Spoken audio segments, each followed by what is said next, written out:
कंत्राटी वीज कर्मचाऱ्यांनी आपला संप मागे घेतलाय। फडणवीसांसोबत कंत्राटी वीज कर्मचाऱ्यांची बैठक झाली आणि त्यातल्या काही मागण्या पूर्ण झाल्यामुळे हा संप मागे घेण्याचा निर्णय घेण्यात आलाय।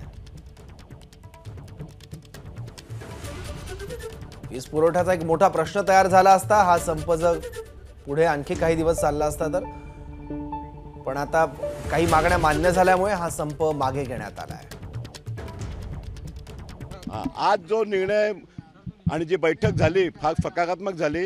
आमचे एकंदर 17 मुद्दे होते। त्या 17 मुद्द्यांबद्दल माननीय ऊर्जा मंत्र्यांनी अत्यंत आश्वासक अशी भूमिका घेतली आणि त्यांनी सांगितलं की या 17 मुद्द्यांवरती रीतसर चर्चा ही लवकरच तिन्ही MD आणि होल्डिंगचे MD यांच्या समितीत घेण्यात येईल। ज्या कंत्राटी कामगारांवरती केसेस झालेल्या आहेत त्याच्याबद्दल कृती समिती त्यांना एक निवेदन देईल आणि त्या निवेदनानुसार कुणावरती आक्षेपार्ह अशी कारवाई होणार नाही। आम्ही आजपासून हा संप जो आहे तो आम्ही स्थगित केलेला आहे।